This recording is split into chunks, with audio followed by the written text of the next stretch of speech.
Everyone and their mom predicted a big breakout season in year 2 for Minnesota Fighting Vikings tight end Irv Smith Jr., former second-round pick out of the University of Alabama. A mismatch nightmare, supreme talent. Need to find that third option in the Vikings passing game after letting go of Stephon Diggs. So here we go. Irv Smith. And then also last year, you add in, he put up 36 catches, 311 yards, and 2 touchdowns on 47 targets, while being basically a de facto starter for the Vikings, playing 60% of the offensive snaps. Plus, he can stay on the field because his run blocking is pretty damn legit, a lot better than you thought it would be for a 6'2", 240-pound tight end. And it's like, oh, here we go. Everything is adding up. Beep, bop, bop, bop, boop. Also, you put in there, Kirk traditionally has loved his tight ends, plus Gary Kubiak has a history of a very tight end friendly productivity in his offenses. So then here we go. But then no. First 4 games, Irv, who was playing around 60% of the snaps, so it wasn't like he wasn't on the field. Also, he was running routes, except all that he had to show was 2 catches for 14 yards on 6 targets, including only one Anthony Peeler combined target in the Titans and Texans game put together. So it was surprising. It was. But then, finally, had his mini breakout week 5 against Seattle, Sunday Night Football. 4 catches, 64 yards, and on 5 targets, including 2 catches on 3 targets on the opening drive in terms of scripted play. So Gary Kubiak wasn't lying when he's saying that, hey, we want to get Irv Smith Jr. involved more, yada, yada, and it was true. And also, Irv did play a season-high 68% of the Vikings' offensive snaps, including a season-high 13 snaps as a non-traditional inline tight end, because he had 7 in the slot, he had 6 out wide. So the Vikings finally starting to open up the dossier on Irv Smith Jr. a little bit.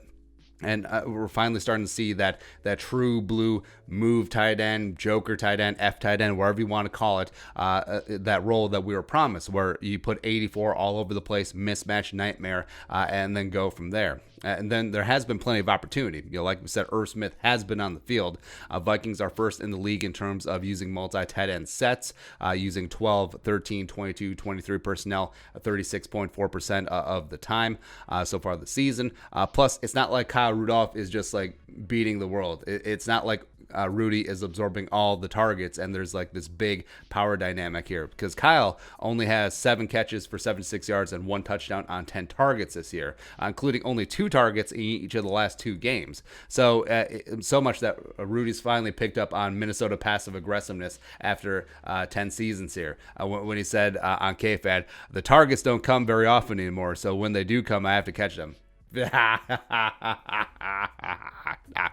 So I think part of it is sample size with Irv, where the first 2 weeks the offense had zero idea what it was doing. It was in catch-up mode against Green Bay. It was an absolute mess, train wreck against the Colts. And then week 3 and 4 against the Titans and Texans, it was the Justin Jefferson show, right? So week 5, finally they inputted Irv, and finally he showed up and showed out a little bit, because the Vikings do need to find that tertiary receiving option for Kirk outside of Thielen, outside of Jefferson. You saw that Seattle did their damn best to take away Jefferson. Adam Thielen had a bust-out game. Irv Smith finally had that nice little breakout game for the season as well, because Irv, he's too big for safeties, he's too fast for linebackers, he's extremely dangerous down the seams. That actually might be his bread and butter, and the Vikings do need that middle of the field deep option to go along with Thielen on the outside, as well as Justin Jefferson just attacking the entire part of the field. So Vikings passing offense has been very good. That's the dirty little secret, is that as much as people are ragging on Zim, rightfully so, because of that defense, the offense is looking pretty good. And also, Gary Kubiak is a Super Bowl winning head coach. Not saying, just saying. So Kirk Cousins, if he wants to get up off the mat, salvage Kirktoberfest, and then Kirk Vemberfest and Kirk Semberfest, Kirkuary. That works for both months. Anyway, if he wants to do that, the Vikings passing him does have to find that third option, because B.C. Johnson hasn't really been it. Chad Beebe has not been it. And Kyle Rudolph, he's perfectly fine for what he is. He's playing a high percentage of the snaps. He's been a really solid run blocker. But that's really about it for Rudy at this point. You get the odd red zone target where he's still very adept at that. But the season's passed. Now, sun is set. Sun is rising on Irv Smith, so they got to go on and get after it. So use Irv Smith even more, you cowards. A lot of cowards with the Vikings, but What can you do?